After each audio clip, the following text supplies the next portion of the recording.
Mas então, o que que deu errado com a Wildcat? Por que que lá em 2003 ela não superou as Radeons e as GeForces, tá? O maior erro aqui, galera, foram basicamente três. Primeiro, foi a questão do driver, tá? O driver tinha muitos problemas quando ele foi lançado. Depois a 3D fez várias correções, mas mesmo assim ela não conseguiu atender o público a tempo. Essa placa, na maioria dos jogos, ela tinha um desempenho bem a desejado, que ela prometia do que o hardware seria capaz. E ela, em alguns jogos, como por exemplo no Morrowind, o pessoal reclamava muito de glitches com água, com texturas, com alguns efeitos, tá?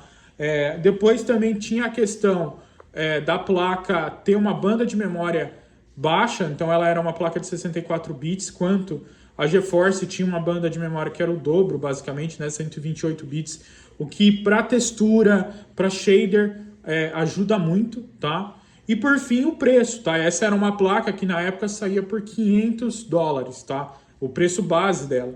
Era uma placa muito cara, então era uma placa de difícil acesso e que não compensava para quem queria uma placa para jogar, tá? Então foram essas três coisas que basicamente mataram o mercado consumidor que a 3D Labs tanto queria, tá? Logo depois ela foi absorvida pela Creative, tá? E a Creative usou essas tecnologias de GPU para lançar algumas GPUs dela, mas ela nunca conseguiu atingir o mercado como ela gostaria, tá?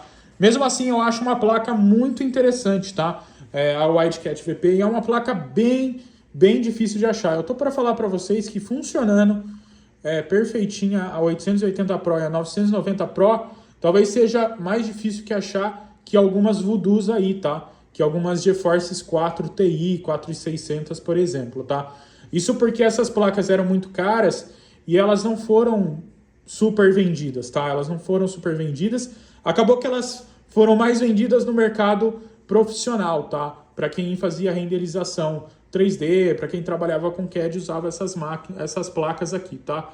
Eu consegui essa placa de um colega, tá funcionando perfeitinha, em pleno estado de funcionamento, eu testei ela aqui, e eu vou usar ela numa build muito em breve, uma build bem interessante, que eu acho que vai se encaixar perfeitamente com ela, tá? Eu queria nessa build usar uma handle 9600, mas estava meio difícil de achar uma 9800, mas aí apareceu essa card, e eu falei, cara, essa GPU vai ser ideal para o que eu quero fazer, tá? Muito bacana mesmo a GPU, uma verdadeira raridade aí, tá? E eu aposto que poucos de vocês conheciam essa placa.